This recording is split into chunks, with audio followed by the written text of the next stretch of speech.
Jamal Crawford. I am. There is so many I ams. There is such a racial divide in this country. We have to work together to unify. Together we can stand, but united we fall if we don't stand together. I'm here to tell you what happened with Oscar. Oscar was with me on December 31st, celebrating my birthday with me. I instructed Oscar to take Bart to San Francisco for the new year to come in to enjoy the fireworks. Oscar did just that. He took Bart, thinking that Bart would be safer, but only to receive a phone call that my son had been shot by an officer. One of the officers came onto the platform, cussing, with his taser out, ready to do bodily harm to people. And we must make sure that our officers are held accountable. This officer came to the platform. He started yelling racial epithets towards my son. He started calling him all kind of names that was not business-like to call him. We must come together and take a stand against the prejudice and racism that goes on in our police stations. We must work to get the officers who are bad out of office by getting them fired. Accountability is what we want. We want random drug testing is what we want. We want officers to be not given paid leave of absence when they kill someone, but to be sent home and just wait till the verdict comes in. And when they're found guilty, we want them to go to jail just like we would go to jail for 25 to life. We can't continue to live and see our youth being killed at such a high rate and for killed and unarmed and being killed senselessly. We have to work together. We have to understand that as we come together, that if we're stronger when we're together, but when we're separated, we cannot be as strong as we should be. And so all of us mothers here, we are pleading, we are saying that there has to be change. There has to be a resolution. We want accountability. We want judges fired. We want defense attorneys fired. We want prosecutors fired. We want police officers fired. If they're not going to do their job that we pay them to do, we want them out of office. We want them to do their job, what they were sworn to do. We want them to do it correctly and fairly and right. We want racial profiling to stop and cease. We don't want our African-American brown young men to be stopped at a higher rate just because of their skin color. We have been created equal. If I cut you, you bleed red. If you cut me, I bleed red. We have been created equal, and so we should all be counted equally and not unjustly like we have been counted at so many times. Oscar, he was instructed to sit down by the wall. He sat down by the wall. He saw his friend his rights being violated. Oscar did not like that. He stood up and said, "Hey, can we talk to somebody? Who's in charge? We want to talk to that person." And the officer ran over and hit Oscar, and Oscar went to the wall with his hands up. Another officer came on the scene. They threw Oscar on the ground. One officer was 260 pounds on his front part, his chest, his back area, and Oscar couldn't breathe. The other officer was about 220 pounds, who was on Oscar's back part. And Oscar was telling him he couldn't breathe. He was on his friend's leg. And Oscar told him, "I can't breathe." The officer, Johannes Meserly, stood up and shot my son in the back. And my son died right at Highland Hospital the next day. And I'm mad about it. Why am I mad? Because this is still going on. Still today, we're seeing people protesting for lives being killed senselessly and no accountability. And we need to work to make sure that accountability is held to these officers, that they are fired. We want them fired. We want them in jail where they belong. We want them to be held accountable. Wanda Johnson, the mother of Oscar Grant. Yes. All of these mothers' children were unarmed. They were all unarmed, and they are all dead. Colette Flanagan is from Dallas, Texas. She lost her only son when he was 25 years old on March 10th. You want to give your story?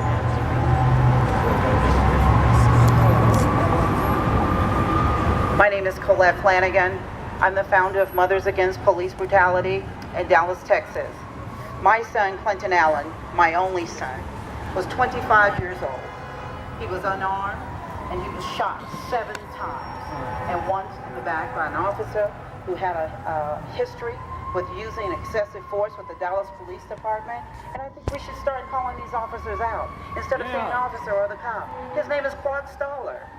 Clark Stoller killed my son.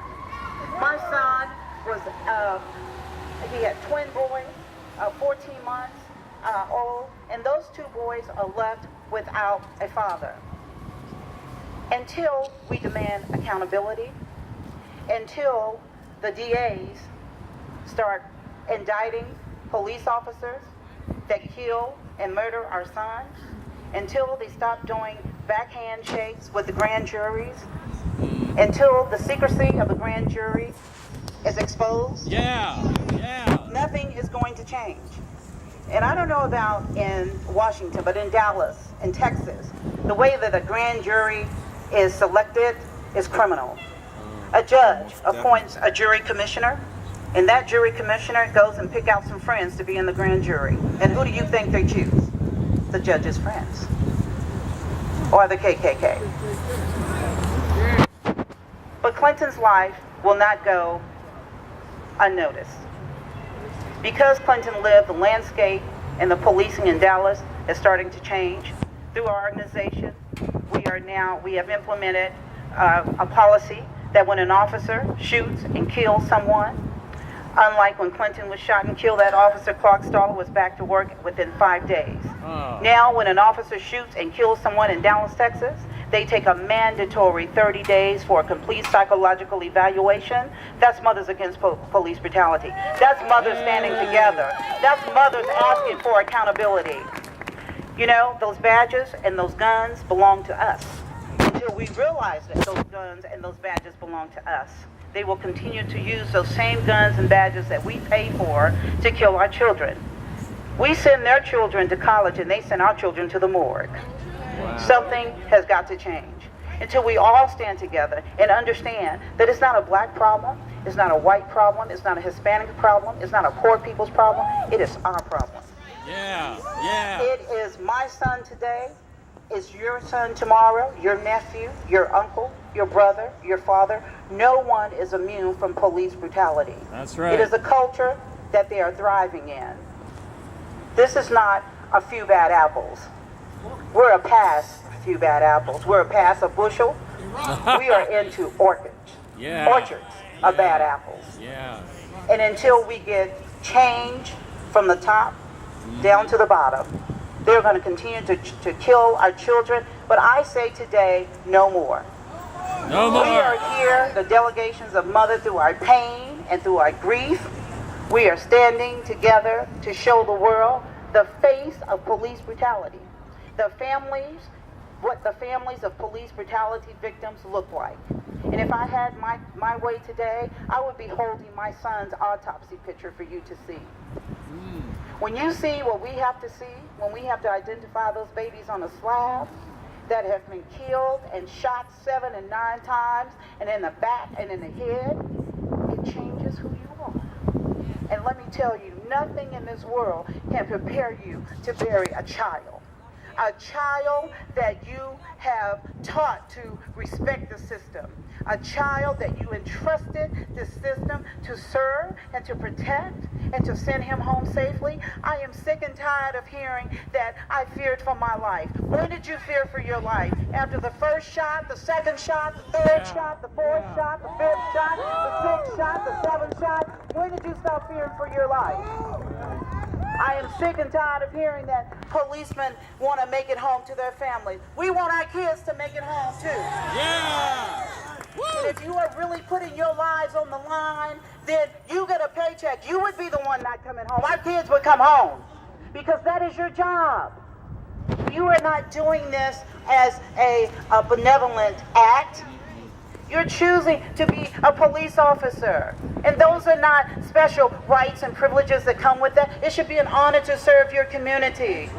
You are not in war with us. I hear some police unions say, you know, we want our officers to come home when they finish their tour. That's military talk. You don't finish your tour, you finish your duty, your time at work, and then you go home. I am sick and tired of sending their kids to college and they're sending our kids to the morgue. Remember Clinton Allen, and thank you for coming. Thank you.